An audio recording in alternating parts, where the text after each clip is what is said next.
Hello everyone, I'm Mariam Saeed. I'm working as staff analyst in Pakistan Single Window.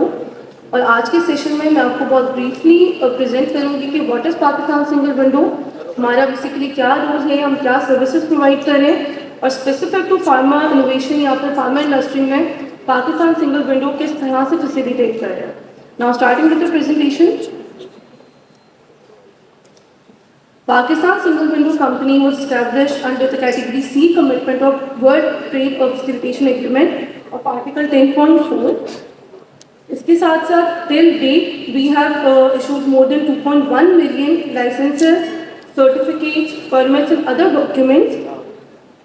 More than 77 regulators Pakistan single window company के साथ integrated हैं और जो हमारे main sponsors हैं Pakistan customs हैं और डिफरेंट ओनर्स हैं. Basically, we are owned by Pakistan Customs. Now coming towards the main topic, what is Pakistan Single Window?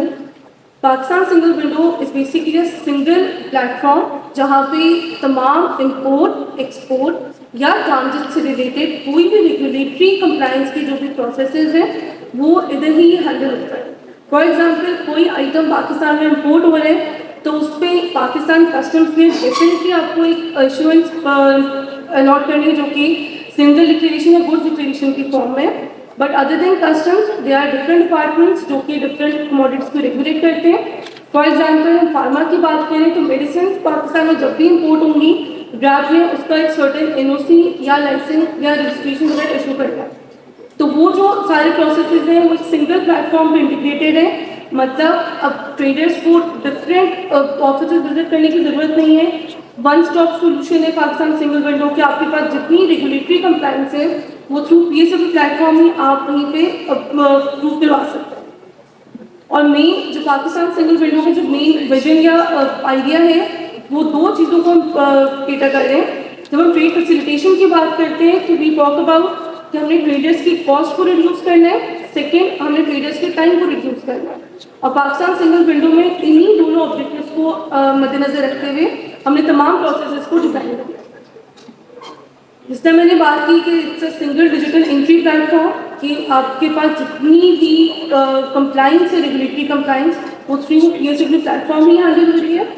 Second, paperless processing का मतलब ये कि हमारे पास थ्रू जब हम बिजनेस प्रोसेस री इंजीनियरिंग करते हैं तो उस टाइम पर हाईलाइट ये होता है कि बहुत सारी ऐसी डॉक्यूमेंटेशन है जो कि अब सिस्टम पे वो इन्फॉर्मेशन अवेलेबल है. फॉर एग्जांपल किसी कंपनी की इन्फॉर्मेशन चाहिए वो हम एफबीआर से ले सकते हैं, एसएससीपी से ले सकते हैं. मैनिफेस्ट की डिटेल्स हैं वो वीवॉक में अवेलेबल होंगी. मतलब ये वो तमाम डॉक्यूमेंट्स हैं जहाँ पे अब आपको फर्दर स्कैन कॉपीज की रिक्वायरमेंट नहीं है.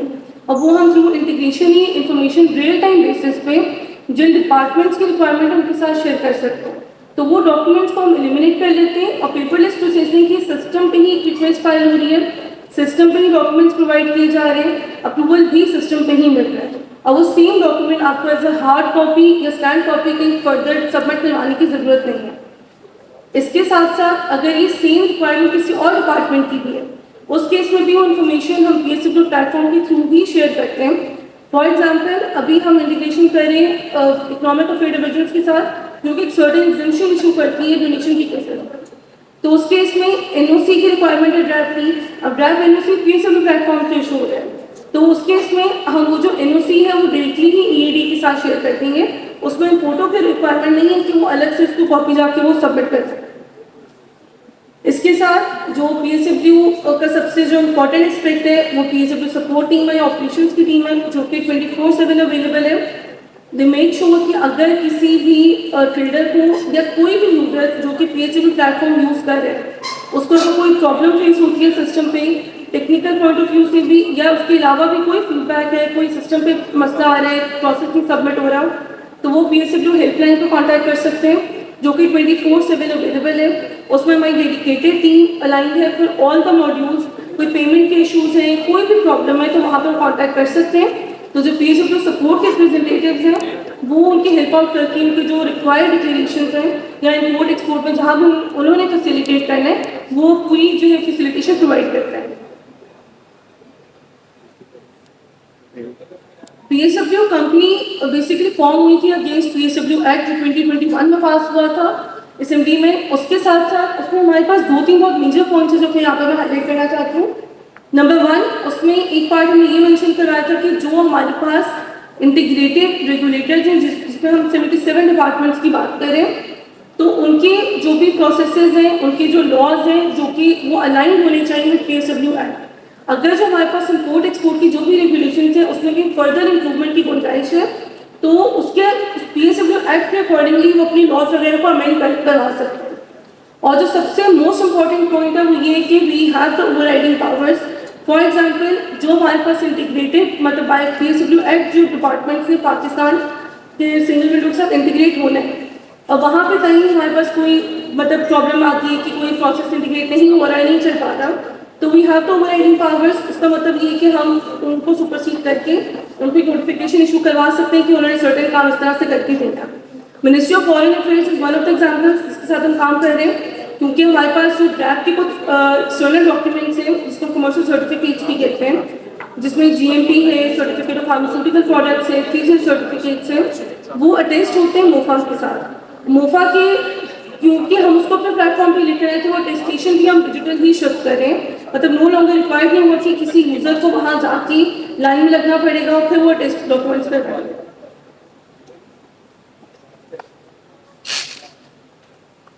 अगर मैं बहुत क्विक ओवरव्यू दूं पीएसडब्ल्यू का, तो पीएसडब्ल्यू आपके पास यूनिफाइड प्लेटफॉर्म है। रेगुलेटरी बैकबोन इसलिए कि तमाम रेगुलेटेड डिपार्टमेंट्स में वो पीएसडब्ल्यू प्लेटफॉर्म पे कनेक्टेड है।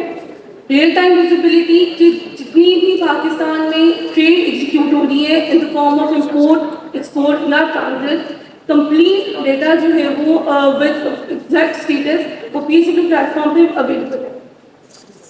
और ग्लोबल अलाइनमेंट हमारे पास जब हम बीपीआर करते हैं, इसका मैं थोड़ा सा आपको ब्रीफली बताती हूँ कि हमारे पास कोई भी डिपार्टमेंट जब ऑन बोर्ड होता है तो द फर्स्ट स्टेप इज कि हम उसकी बिजनेस प्रोसेस री इंजीनियरिंग करना करते हैं।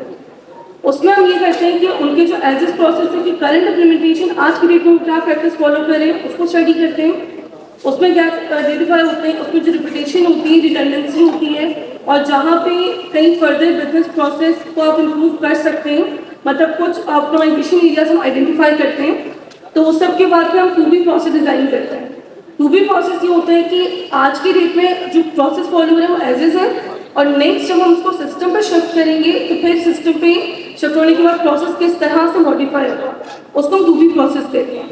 लेकिन 2B प्रोसेस को डिज़ाइन करते हुए जो WTO के स्टैंडर्ड्स हैं या WTO के जो स्टैंडर्ड्स हैं उनको हम लाजमी मद्देनजर रखते हैं। मतलब हमारी जितनी भी प्रैक्टिस सिस्टम पे फॉलो हो रही हैं वो उन्हीं के मतलब जो स्टैंडर्ड वर्ल्ड वाइड जो फॉलो हो रहे हैं उसी को कंसिडर करते हुए हम लोग अपना 2B प्रोसेस जो है वो डिज़ाइन करते हैं। ये इम्प्लीमेंटेशन जर्नी है पीएसडब्ल्यू की ओवरऑल, जिसमें जो प्रोजेक्ट स्टार्ट हुआ था 2017 से था। उसमें हमने इसकी फाउंडेशनल स्टडीज परफॉर्म की थी, जिसमें असेसमेंट एंड डिज़ाइन का स्टेज, और इसमें different departments more than 35 departments के साथ एज इस प्रोसेस की जो है मैपिंग स्टार्ट की थी। उनके कौन कौन से डॉक्यूमेंट्स को इशू करते हैं, उन डॉक्यूमेंट्स की क्या रिक्वायरमेंट है, कि कितनी फीस है, उनकी कौन सी इंफॉर्मेशन ट्रेडर से सबमिट करवाते हैं, उसका टाइम फ्रेम क्या है, कितनी ड्यूरेशन है, वो सब इंफॉर्मेशन को हमने एक जगह डॉक्यूमेंट किया था। उसके साथ फिर 21 में इसकी गवर्नेंस और जो सिस्टम इम्प्लीमेंटेशन साइड है उसके ऊपर काम करना स्टार्ट किया कि बेस्ड ऑन दैट स्टडी जो कि हमने 2017 में कंप्लीट कर ली थी अपने पास, तो उसकी बेसिस पे जो उसका फर्दर 2B प्रोसेस डिज़ाइन करना था। और इसमें क्योंकि पीएसडब्ल्यू एक्ट है तो हम लोग हर BRS के ऊपर लीगल साइन ऑफ लेते हैं, मिनिस्ट्री की तरफ से भी और डिपार्टमेंट की तरफ से भी, क्योंकि वो डॉक्यूमेंट हमारा लीगल डॉक्यूमेंट कंसिडर होता है और उसी की बेसिस पे इम्प्लीमेंटेशन होती है। इस तरह से नहीं हो सकता कि हम एक डिज़ाइन से प्रपोज करें और विदाउट एनी साइन ऑफ या any approval from any ministry हम उसको आगे इम्प्लीमेंटेशन की तरफ ले जाएं। तो जितनी लीगल फॉर्मेलिटीज थी वो हमने 2021 में ऑलमोस्ट कंप्लीट कर ली थी। 21 में हमारा जो पहला फेज था पीएसडब्ल्यू सब्सक्रिप्शन का वो रूल आउट हुआ था, because that's the first step जहाँ से पीएसडब्ल्यू की जर्नी स्टार्ट होती है कि कोई भी यूजर जिसने पाकिस्तान में ट्रेड करनी है again either in form of import या एक्सपोर्ट, तो उसके लिए सबसे पहले जो जरूरी रिक्वायरमेंट है ये कि उसने पीएसडब्ल्यू की यूजर आईडी एक्वायर करनी है, तो वो हमने 21 में रोल आउट किया था। इसके बाद जो हमारे पास OGS का फेज 1 था जिसमें हमने फर्स्ट टारगेट उन डिपार्टमेंट्स को किया था जिनका ट्रेड वॉल्यूम सबसे ज़्यादा है, जिसमें department of plant protection, animal quarantine department, federal seed certificates, and Pakistan standard and quality control department. इनको हमने 22 में by the end of the June इन चारों डिपार्टमेंट्स को हमने रूल आउट किया था, क्योंकि मोर देन 70% जो ट्रेड है वो इन्हीं डिपार्टमेंट्स के ऊपर कवर हुई है। उसके साथ साथ कमर्शियल बैंक से इंटीग्रेशन की थी। ट्रेड के अंदर एक कॉन्सेप्ट है फाइनेंशियल इंस्ट्रूमेंट का या फिर फॉर्म EFE या EIF, तो वो एलिमिनेट हुआ था। हमने 29 कमर्शियल बैंक के साथ इंटीग्रेशन किया। तो अब किसी भी इम्पोर्टर की जो भी फाइनेंशियल इंस्ट्रूमेंट होता है जो बैंक बेसिकली इशू करता है, वो हमारे पास थ्रू रियल टाइम ही वो शेयर कर देते हैं, उसको डॉक्यूमेंट भी यहाँ पे एलिमिनेट होता है। और उसके साथ ट्रेड इन्फॉर्मेशन पोर्टल, जिसको मैं आपको फर्दर नेक्स्ट स्लाइड में ब्रीफ करूँगी, और बाकी डिपार्टमेंट्स के जो डिज़ाइन फेज थे वो कंप्लीट किए थे। फेज 2 जो पाकिस्तान सिंगल विंडो का था, जो 2023 में स्टार्ट हुआ था, इसमें हमने कुछ और डिपार्टमेंट्स, जिसमें लैब मैनेजमेंट सिस्टम है, मरीन फिशरीज डिपार्टमेंट है, मरीन मर्केंटाइल डिपार्टमेंट है, और उसके साथ ड्रैग का फेज 1 लॉन्च किया था। अच्छा, ड्रैग फेज 1 लॉन्च करने में I would like to specially thanks to DRAP team, जिसमें सर आसिम लोग, क्योंकि इनके साथ हमारी इनिशियल डिस्कशंस काफ़ी रही। इन्होंने प्रोसेस पूरा हमारे साथ डिज़ाइन करवाया था। फेज़ 1 रोल आउट करने में जो हमारा MOU साइन हुआ था, ही वॉज देयर। तो मतलब ये जो बेस पूरी रखी थी ड्रैग सिस्टम की, जो हमने PSW के साथ इंटीग्रेट किए, उसमें सर आसिम लोग का बहुत बड़ा रोल है। उसके साथ जो बाकी इंटायर ड्रैग टीम, जिसमें सर व्यास हैं, मिस महविश हैं, मिस उफक हैं, इश्ताक साहब हैं ड्रैग की तरफ से, डॉक्टर ज़िशान है, मतलब एक पूरी वो टीम है जिसकी वजह से हमने सक्सेसफुली ड्रैग के मॉड्यूल को PSW प्लेटफॉर्म पे ऑनबोर्ड कर दिया। इस एक टर्म लोग यूज़ करते हैं कि अगर आपको लोग अच्छे मिल जाएं तो सिस्टम भी अच्छा इम्प्लीमेंट हो जाता है। तो इसमें 100% बात कह सकते हैं कि ड्रैग की क्योंकि पूरी इंटायर टीम और इंक्लूडिंग फार्मास्यूटिकल कंपनीज, एसोसिएशन, इन सब ने बहुत क्लोजली कोऑर्डिनेट करके हमारे साथ काम किया था।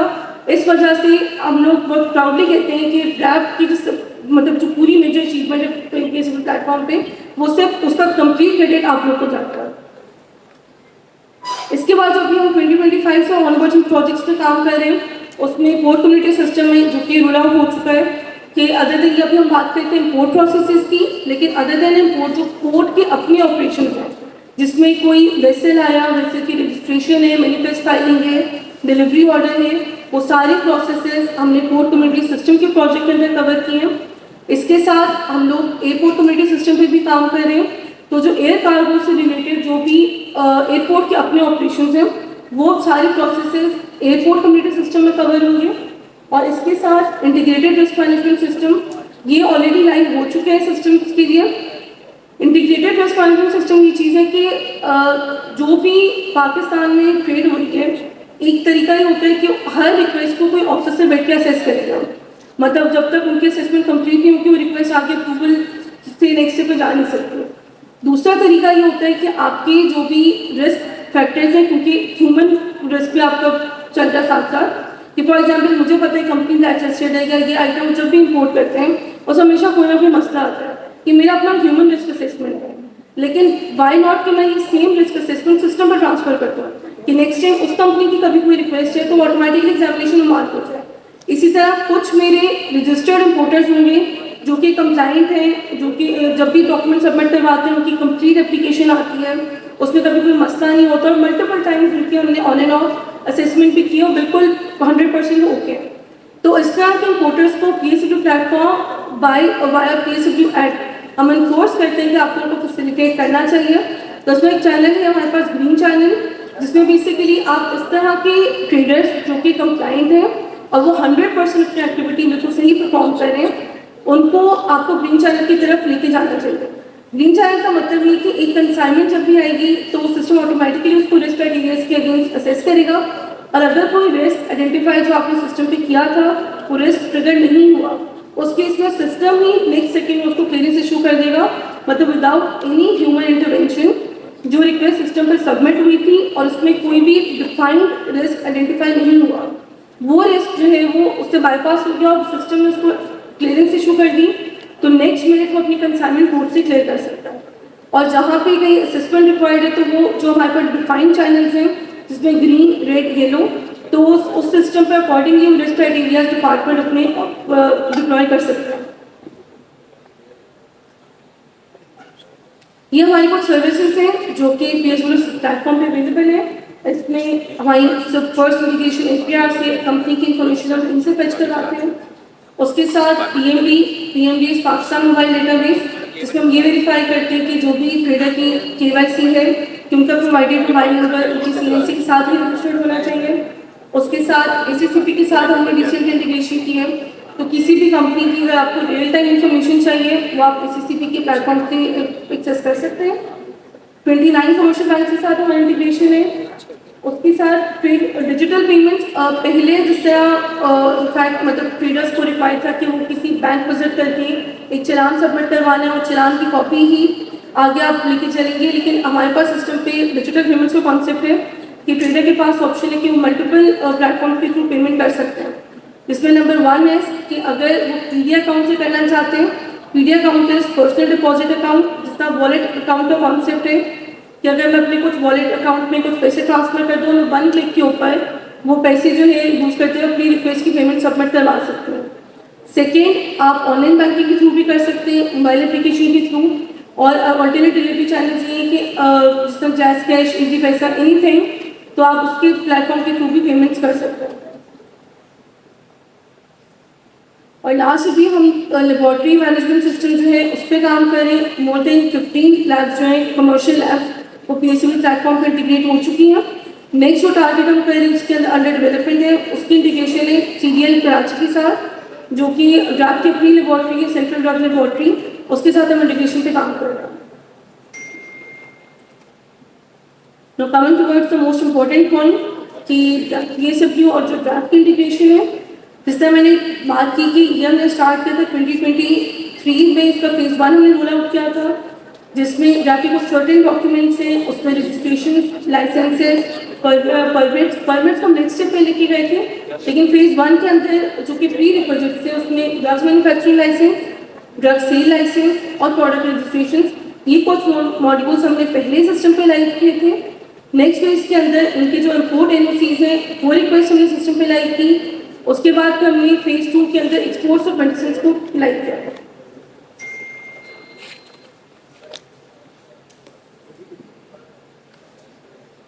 Now, what's the role of Pakistan single window in transforming the pharma industry in Pakistan? इसमें जब हम बात करें कि पहले कितना कॉम्प्लेक्स प्रोसेस था कि एक सेम डॉक्यूमेंट मल्टीपल टाइम्स आपको सबमिट करवाना पड़ेगा, और एक फाइलिंग सिस्टम है वो एक डिफरेंट है, आपने इंपोर्ट की एप्लीकेशन डिफरेंट सिस्टम से फाइल करनी है। इन सबको सारे प्रोसेस को कवर किया हमने एक प्लेटफॉर्म के ऊपर।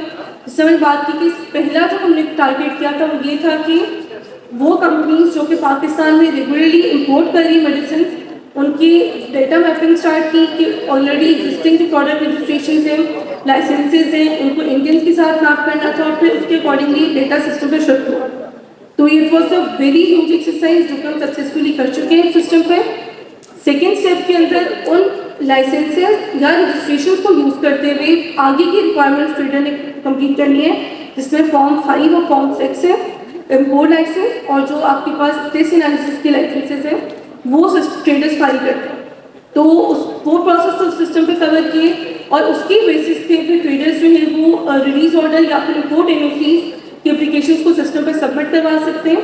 हमने वो प्रोसेस कवर किया। इसके साथ साथ इस पूरी एक्सरसाइज के अंदर जो अब हम इम्पैक्ट एनालिसिस की बात कर रहे थे, तो उसमें जो सबसे इम्पॉर्टेंट था वो ये था कि जिस तरह मैंने सबसे शुरू में बात की कि ट्रेड फैसिलिटेशन 2 पॉइंट्स को टारगेट करे। Number 1 is reducing the cost of the trader, second reducing the time of the trader. तो अल्हम्दुलिल्लाह आफ्टर दिस सक्सेसफुल इम्प्लीमेंटेशन इन दोनों टारगेट्स को हमने अचीव किया कि वो डॉक्यूमेंट्स जहाँ पे ट्रेडर को पहले 1 हफ्ता या उससे ज़्यादा का टाइम लग जाता था, वो अब ऑलमोस्ट रिड्यूस होकर 2 या 3 वर्किंग डेज पे आ गया। और इसी तरीके से cost of the trader reduce 2 तरह से होती है। एक ये कि अगर एक सर्टेन ब्रांच में जाकर आपने पेमेंट सबमिट करवानी है, वहाँ जाने की भी कॉस्ट है, आपका टाइम जहाँ पे लगे तो उसकी भी एक कॉस्ट है। अब आपके पास एक ही सिस्टम में आपने उसी को लॉग इन करना है, आपने कोई रजिस्ट्रेशन की रिक्वेस्ट सबमिट करवानी है, लाइसेंस की कोई रिक्वेस्ट सबमिट करवानी है, इम्पोर्ट NOC करवाना है, आपको खुद कहीं जाने की जरूरत नहीं है। आप सेम प्लेटफॉर्म पे रहते हुए सारी रिक्वेस्ट एक साथ सबमिट करवा सकते हैं। सेकेंड जो इसमें मोस्ट इम्पॉर्टेंट पार्ट है वो है रियल टाइम विजिबिलिटी का, कि अगर कोई रिक्वेस्ट आपके पास सिस्टम पे प्रोसेस मोस्ट अर्जेंट बेसिस पे आती है, जिसमें हम वैक्सीन को टारगेट करते हैं या टेम्परेचर सेंसिटिव मेडिसिन हैं, कंट्रोल्ड मेडिसिन हैं, इसमें हमने खुद फार्मा इंडस्ट्री से कहा था कि अगर आपकी इस तरह की कोई मोस्ट अर्जेंट रिक्वेस्ट है तो उसके लिए बेहतर है कि आप पहले हमें इन्फॉर्म कर दें, तो हम ट्रैकर से कोऑर्डिनेट करके वो request on most top priority basis उसको प्रोसेस करवाते हैं और वो रिक्वेस्ट है सेम डे पे प्रोसेस हो जाती है। इसके साथ साथ एक जो मेजर माइलस्टोन ब्रैक ने अचीव किया था लास्ट ईयर, वो ये था कि पहले जो हमारे पास प्रोसेस इम्प्लीमेंटेड था PSW प्लेटफॉर्म पे, वो उसमें टर्म यूज होती है कि अपॉन अराइवल ऑफ शिपमेंट उस टाइम पे इम्पोर्ट NOC किसी को ट्रेडर ने फाइल करना है, तो उसके अकॉर्डिंगली ही सिस्टम डिज़ाइन हुआ था जिसमें प्री रिक्विजिट्स तो कंप्लीट हो गए कि रजिस्ट्रेशन भी ले ली, लाइसेंसेस भी ले लिए, लेकिन अब जब फाइनली शिपमेंट आई है तो उसके इसमें ट्रेडर ने डिक्लेरेशन सबमिट करवानी है जो कि कस्टम्स के लिए उसी सेम डिक्लेरेशन के साथ उनकी इम्पोर्ट NOC की रिक्वेस्ट इनिशिएट होती थी सिस्टम से, जो कि ड्रैप को असाइन होती है। उसमें हमारे पास दो मेजर चैलेंजेस आए थे। नंबर 1 ये था कि जहाँ पे टेम्परेचर सेंसिटिव मेडिसिन थी उसमें थोड़ा सा टाइम का एक फैक्टर आ रहा था, और सेकेंड थोड़ा सा रिक्वेस्ट में डिले इस वजह से हो रही थी क्योंकि कोर्ट पे और more than one agency involve है, तो एट सम पॉइंट अगर ड्रैप ने आपको सेम डे अप्रूवल दे भी दिया लेकिन कस्टम्स आपको 3 दिन बाद अप्रूवल दे रहे हैं, तो इवेंचुअली आपकी जो कंसाइनमेंट क्लियरेंस का प्रोसेस है वो 4 दिन हो गया। तो इस चीज़ को रिड्यूस करने के लिए PSW प्लेटफॉर्म में मतलब ड्रैप ने जो बेसिकली माइलस्टोन अचीव किया था ये था कि इम्पोर्ट NOCs को प्री शिपमेंट स्टेप पे हम शिफ्ट कर चुके हैं, मतलब उसको हम प्री इम्पोर्ट NOC कहते हैं। प्री इम्पोर्ट NOC का मतलब ये है कि अब आपको वेट नहीं करना कि आपकी शिपमेंट आएगी तो ही आप NOC की रिक्वेस्ट सबमिट करवाएंगे। आप जिस टाइम अपनी शिपमेंट प्लान कर रहे हैं आप उसी टाइम पे अपनी NOC की रिक्वेस्ट सिस्टम पर सबमिट करवा सकते हैं, और शिपमेंट आने से पहले उसका अप्रूवल आपके पास होगा और आपने सिंपली उसकी सिर्फ एक डिक्लेरेशन रिक्वेस्ट जो कि कस्टम्स के पास सबमिट होती है आपसे वही सबमिट करवाएंगे, और वहाँ अगर आप ग्रीन चैनल से पास हो जाते हैं तो विद इन अ मिनट आपकी consignment end to end clear हो जाएगी कोर्ट के पास से, और फिर आप इजीली अपनी कंसाइनमेंट को गेट आउट भी कर सकते हैं। So this was a very huge milestone, and I would like everyone to please give a huge round of applause to entire DRAP team, क्योंकि उनकी वजह से पॉसिबल हुआ था ये, और ये इस वजह से भी मैं थोड़ा सा इसको टारगेट नहीं करूँगी। हमारे पास जो बाकी डिपार्टमेंट्स हैं वो ये अभी तक अचीव नहीं कर पाए, including department of plant protection या एनिमल क्वारंटाइन डिपार्टमेंट, जिसका ट्रेड वॉल्यूम सबसे ज़्यादा है, वो अभी तक प्री इम्पोर्ट पर शिफ्ट नहीं हो सके, लेकिन DRAP ने माइलस्टोन अचीव किए। और इसमें जो अगेन ट्रेड फैसिलिटेशन का कॉन्सेप्ट है वो सबसे इम्पॉर्टेंट है कि उन्होंने अपने इम्पोर्टर्स को जिस तरह वो फैसिलिटेट करते हैं कोई और डिपार्टमेंट उस तरह से नहीं कर रहा। So again thank you. अच्छा, इसमें 2-3 और चीज़ें भी हमारे पास की कंप्लीट ऑडिट ट्रेड, इसका मतलब ये कि जितनी भी पाकिस्तान में ट्रेड हो रही है रिलेटेड टू फार्मास्यूटिकल इंडस्ट्री, उसकी complete end to end trades की विजिबिलिटी हमने ड्रैप ऑफिसर्स के साथ भी शेयर की है, उसका एक्सेस उनके पास है। किसी एक स्पेसिफिक कमोडिटी को वो सर्च करना चाहते हैं कितनी इम्पोर्ट हुई है या उसके सर्टेन बैचेस कहाँ पे गए, जो ट्रैक एंड ट्रेस सिस्टम है, तो वो इजीली ये सब लोग की प्लेटफॉर्म के थ्रू उसको एक्सेस कर सकता है।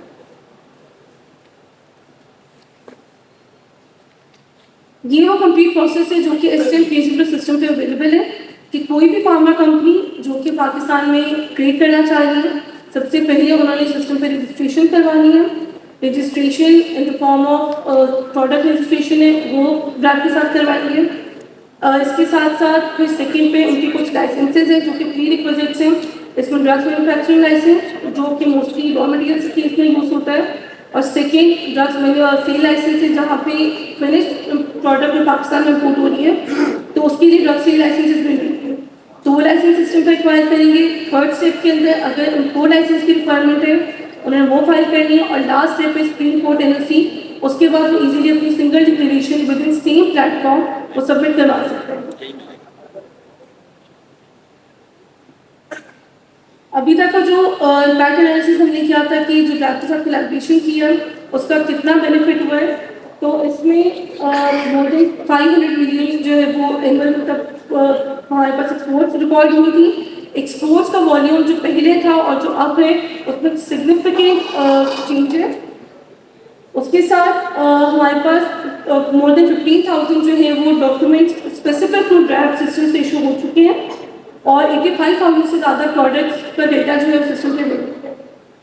और पहले जिस समय ड्वेल टाइम की बात की, ड्वेल टाइम ये होता है कि जो पोर्ट के ऊपर जो क्लियरिंग टाइम है उसको ड्वेल टाइम कहते हैं कि कंसाइनमेंट कितनी दिनों में पोर्ट से क्लियर हुई है, वो काफ़ी हद तक रिड्यूस हुआ है। और सेकेंड, जहाँ पहले आपको ड्राफ्ट की रिक्वेस्ट को अप्रूव करवाने में 3 से 4 दिन उससे ज़्यादा टाइम लग जाता था, अब वो hardly with in 1 to 2 working days के अंदर वो सिस्टम पे रिक्वेस्ट अप्रूव हो जाती है।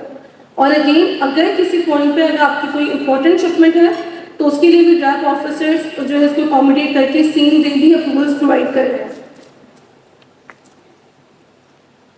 कि अगेन वही बात है, मैंने आपसे बात की कि सबके अंदर we are reducing the time and cost of the trader, cutting the dwell times at port, और इसके साथ रीजन ग्लोबल कनेक्टिविटी, ये मैं नेक्स्ट टाइम आपको डिटेल में बताती हूँ।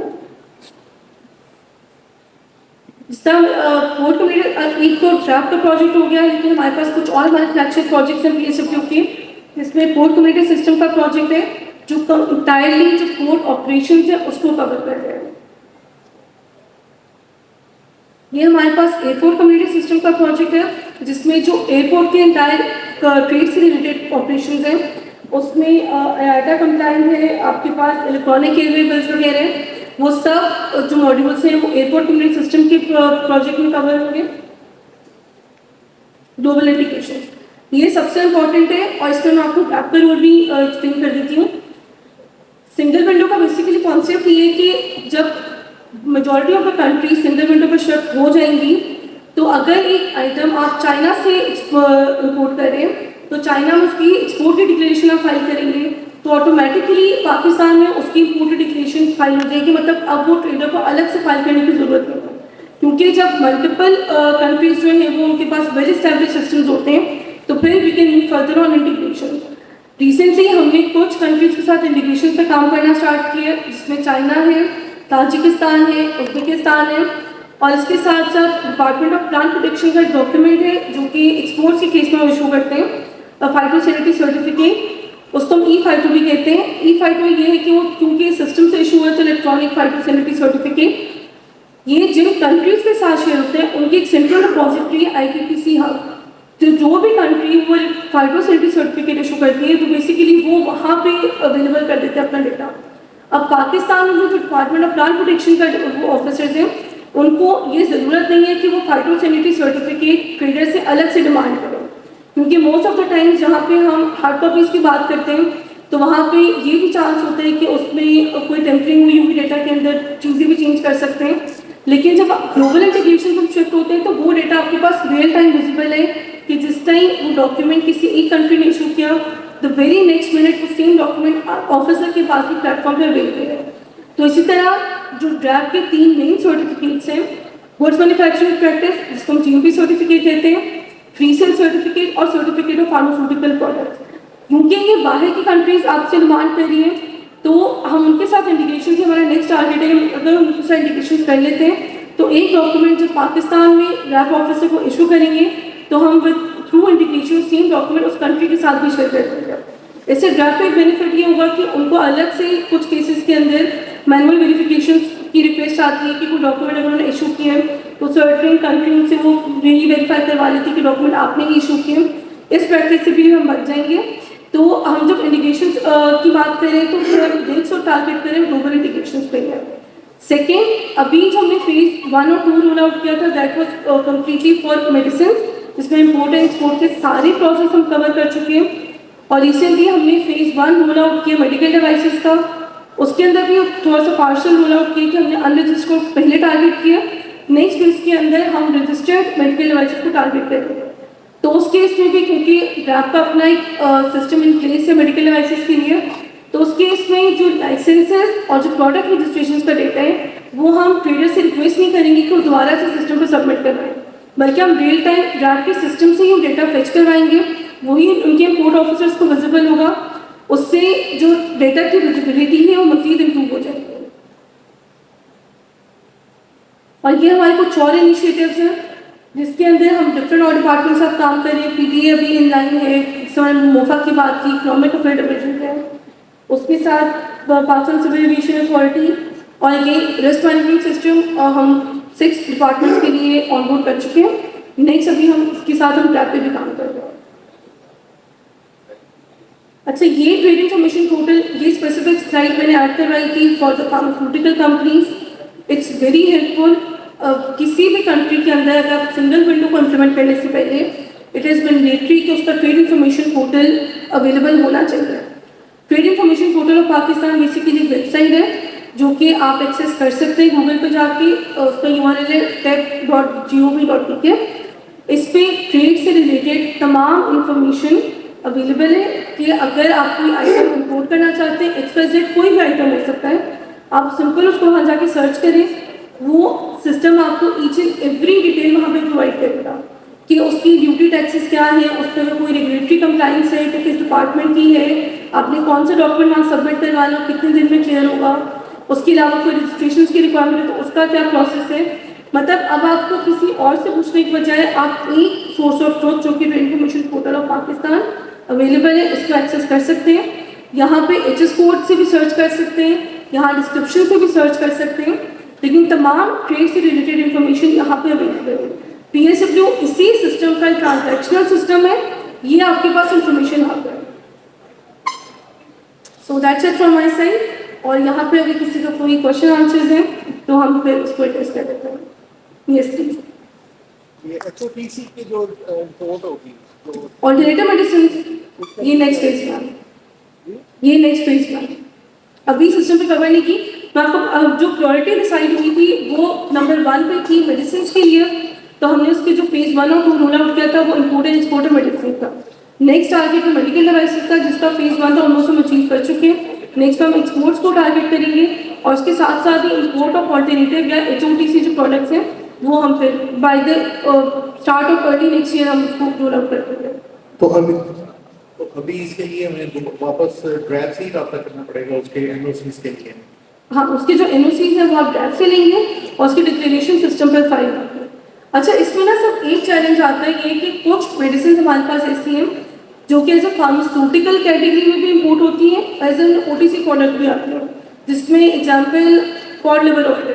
कॉड लिवर ऑयल हमारे पास OTC प्रोडक्ट भी है, वैसे फार्मास्यूटिकल आइटम भी इम्पोर्ट हो रहे हैं, लेकिन दोनों केसेस के अंदर रेगुलेटरी रिक्वायरमेंट जो है वो डिफरेंट है।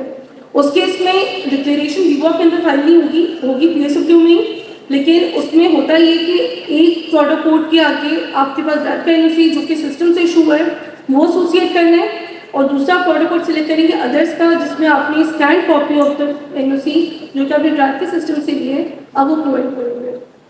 अच्छा, दूसरा इसमें भी प्रॉब्लम हमें आती है जो HS कोड्स हैं। जी जी। HS कोड्स की ना 3 कैटेगरीज हैं, पहले मेन HS कोड है, फिर फर्दर HS कोड है, फिर तीसरे नंबर पे जाके वो प्रोडक्ट पर चलेगा। जी जी। इसकी जो बाइफर्केशन है वो कहीं अवेलेबल है? बिल्कुल। अच्छा, मैं जिस कोड का भी अभी आपको थोड़ा सा अपनी प्रॉब्लम यही आती है कि वो हम एक HS कोड पंच कर देते हैं, लेकिन जब वो NOC के लिए जाता है तो वो ढूंढते रहते हैं, वो मिलता नहीं, वो पता चलता है कि वो गलत HS कोड आपने पंच किया। Same category same name sometimes होते हैं, तो इस वाले से बताएं कि यहाँ तो हमको एक ऐसी लिस्ट मिल जाए जिसमें से HS कोड 1 2 3 कैटेगरीज उसमें अवेलेबल हो, ताकि हम उसको इसका मिलता है। साहब ने बहुत अच्छा और बहुत पर्टिनेंट क्वेश्चन किया, थैंक यू। मेरे से काफ़ी बातों की भी हेल्प हो जाएगी। बेसिकली PSW जो फार्मास्यूटिकल कंपनीज ड्राफ्ट के साथ काम कर रही थी वो NOC इशू करवाती थी on the basis of description. वहाँ पे HS कोड्स का कॉन्सेप्ट उसमें था, HS code is entirely for customs और उसके आगे ही फिर बाकी। अच्छा, कस्टम्स तो अभी भी A डिजिट के ऊपर है। HS कोड की लॉजिक ये है कि उसमें शुरू में A डिजिट आता है आपके पास जिसपे हमारा पूरा टैग रेगुलेट हो रहा है, उसके साथ हमने आके 4 डिजिट एडिशनल लगाए जिसको 12 डिजिट का फर्दर कोड कहते हैं। उसका रीज़न ये कि कहीं पे रेगुलेटरी रिक्वायरमेंट जहाँ पे चेंज होती है वहाँ पे प्रोडक्ट कोड भी अपडेट हो जाएगा। फॉर एग्जांपल अभी जिस तरह आपके पास ड्राई फ्रूट्स है, ड्राई फ्रूट्स मल्टीपल टाइप्स के हैं लेकिन उसका एक HS कोड है। हो सकता है कि हर एक टाइप के लिए रिक्वायरमेंट डिफरेंट हो, किसी की कोई डॉक्यूमेंट रिक्वायर्ड हो, किसी की और डॉक्यूमेंट रिक्वायर्ड हो, लेकिन किस आइटम पे कौन सी मतलब रिक्वायरमेंट सिस्टम पे आनी चाहिए ये हमने डिफाइन किया था with the help of product code. अब हम इसमें करते ही होते हैं कि अगर एक प्रोडक्ट कोड मल्टीपल कैटेगरीज में आ रहे हैं जहाँ पे किसी डिफरेंट पर्पस के लिए आ रहे हैं या कोई भी और कैटेगरी चेंज हो रही है वहाँ पर हम प्रोडक्ट कोड को स्प्रेड कर देते हैं। कस्टम्स अभी भी A डिजिट के ऊपर है, लेकिन जो आपने सवाल किया कि ये पूरी इन्फॉर्मेशन अवेलेबल कहाँ पे है, ये इन्फॉर्मेशन अवेलेबल है PSW की वेबसाइट पे। अब रिक्वेस्ट अगर इंटरनेट अवेलेबल है इंटरनेट आप गूगल, अच्छा मैं आपको सेपरेटली शेयर कर दूंगी। पीएसपी वेबसाइट पे पूरी लिस्ट मौजूद है जहाँ पे आपके पास प्रोडक्ट कोड्स लिखे आ रहे होंगे और उन प्रोडक्ट कोड्स के आगे कौन कौन से आइटम्स कवर्ड है वो तमाम लिस्ट तो वहाँ पे अपडेटेड है। अगर आप नेक्स्ट टाइम कोई भी इम्पोर्ट करना चाहें आप पहले उस लिस्ट को रेफर करें, अपना आइटम सर्च करें। इससे आपको ये भी हेल्प मिल जाएगी कि लोग जो मिस्टेक क्रिएशन करते हैं कि मतलब सर्टेन आइटम किसी और एक्सपोर्ट में क्लासीफाई कर देते हैं, बाद में जाकर डिफरेंशियल अमाउंट कस्टमर की तरफ से भी उनको बेर करनी पड़ती है। तो उससे बेहतर है कि उनको पहले पता होना चाहिए कि उनका एच कोड क्या है। तो उस शीट को रेफर करें, वहाँ पर जाकर अपना आइटम सर्च करें। अगर इन केस वहाँ पर डिस्क्रिप्शन कोई मिसिंग है कि कोई सर्टेन कमोडिटी है जो कि उस लिस्ट में मौजूद नहीं है तो उसके लिए we can contact to PSFT support कि ये आइटम मिसिंग है और हमारी शिपमेंट मतलब प्लान है तो व्हाट टू डू। तो फिर पीएसएफटी टीम मतलब इंक्लूडिंग ये जैसे मेरे एंड पे काम आता है कि फिर हमारे पास एक फॉर्मल कस्टम्स ऑफिसर है जो कि ये एक्सरसाइज पूरी रन कर रहे हैं, तो हम उनके साथ शेयर करते हैं और वो एच एस कोड की मतलब डिस्क्रिप्शन किस एच एस कोड में क्लासीफाई होना चाहिए फिर वो कंफर्म करते हैं और ट्रेडर को हम अकॉर्डिंगली ही नोटिफाई करते हैं। लेकिन ये कंप्लीट लिस्ट सिस्टम पे अवेलेबल है, अगर हो जाता तो मैं आपको जरूर दिखा देती, वहाँ से आप सिंपल आप जाके डाउनलोड कर लें, ठीक है जी। जी एक्चुअली मेरा नाम गुलाम अब्बास है, मैं जीटी फार्मा से हूँ और मेरा सवाल ये है कि आज जब पीएसडब्ल्यू की रेगुलेशंस और ड्रैफ्ट की इंटीग्रेशन इस इकोसिस्टम के साथ इस तरह से अटैच हो चुकी है और कस्टम अटैच है तो कैसे एक फार्मास्यूटिकल कंपनी इसको एस्केप कर सकती है? इसके बगैर तो वो it can not run it's show. तो अभी आपका डेटा ये बता रहा है कि 400 प्लस कंपनीज अभी तक रजिस्टर्ड हैं, तो 800 कंपनियां क्यों नहीं? 400 प्लस है ना तो प्लस में आप 800 कंसिडर करेंगे नहीं मतलब फार्मास्यूटिकल इंडस्ट्री तो 800 पाकिस्तान में, तो how they can run their show? नहीं एक सेकेंड, ये एग्जैक्ट अगर आप उसको उस तरह से ना समझे, जितनी भी फार्मास्यूटिकल कंपनीज आज की डेट में पाकिस्तान में इंपोर्ट कर रही हैं वो सारी की सारी ही अवेलेबल है सिस्टम पर। बाकी इंपोर्ट नहीं कर रही? यस दैट्स द क्वेश्चन है। हाँ तो उसके लाइसेंसेस दिए हैं लेकिन वो छोड़ काम नहीं कर चुके रहे। यस ठीक। इसके अलावा किसी और को कोई सवाल?